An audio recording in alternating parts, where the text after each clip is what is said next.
filming. Hello. What's your name? My name is Bridget Toby.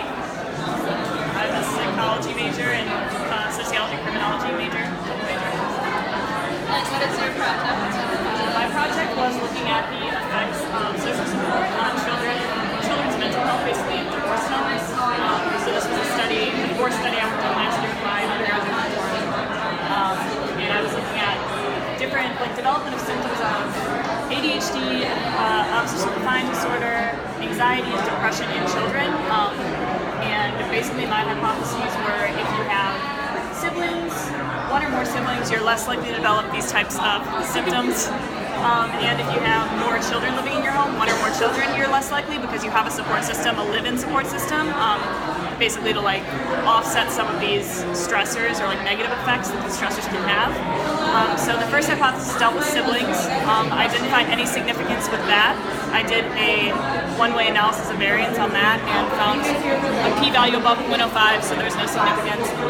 The second one was looking at just generally living with other children, so this could include cousins, foster siblings, just any kind of support system, and with that I did find significance. So if you look at the charts, I found significance with anxiety, so it's a p-value 0.013, and then ODD, which is 0.015.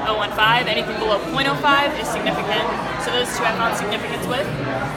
So these are the charts, and basically the top chart shows that anxiety symptoms, not the actual diagnosis, but symptoms of anxiety that present themselves decrease the more kids in the home. And then the bottom one shows that oppositional defiant disorder symptoms are known to, or tend to increase with more children in the home.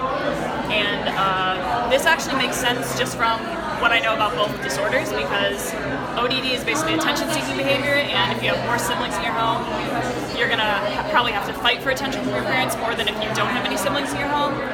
So hitting siblings and things like that would probably increase with more children because you want that attention, even if it's negative attention. And then the top one, anxiety, is probably, it makes sense that it's going down because you have more of a support system living in your home to offset some of the stressors like divorce, or there was a high amount of substance use in this sample too, so things like that. It offsets those effects a little bit more if you have other kids to kind of bear that burden with you. So. I'm supposed to ask you about your creative process, so I guess we can kind of fix that into how long did you spend on this project as a whole? I put a decent amount of time in running analyses because there was a lot of variables that needed recoded and things like that.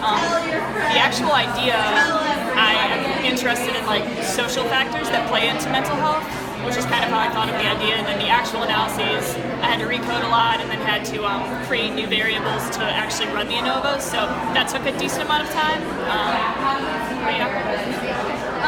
What gave you? Sorry. Did you use any special programs? I used SPSS. All of the data, my mentor sent me the data from the study, and then I had to clean the data, and then I had to basically recode a lot of it because some of the variables you have to reverse code. So I did all of that, and then I created new variables. For example, with a substance use one, you have to add. First, you have to turn all the ones into 4s, then the 2s into 3s, and then things like that, and you have to add them all up. So that took a while. It was with all the different variables you had to do that with, so that took a while, but it was all SPSS. Yep. So, if you could redo this, what would you change? I would probably. It would have saved me time if I just looked at social support with siblings from the beginning, because initially I just wanted to do siblings versus no siblings, and that was going to be my only hypothesis, but there wasn't a large amount in the sample of parents reporting they only had one child.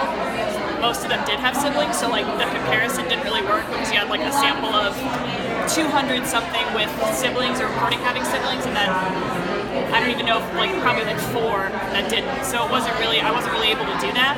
Had I known that earlier, I would have just done this from the beginning, and it probably would have saved me more time. But that's about it. Thank you very much. Yeah. No problem.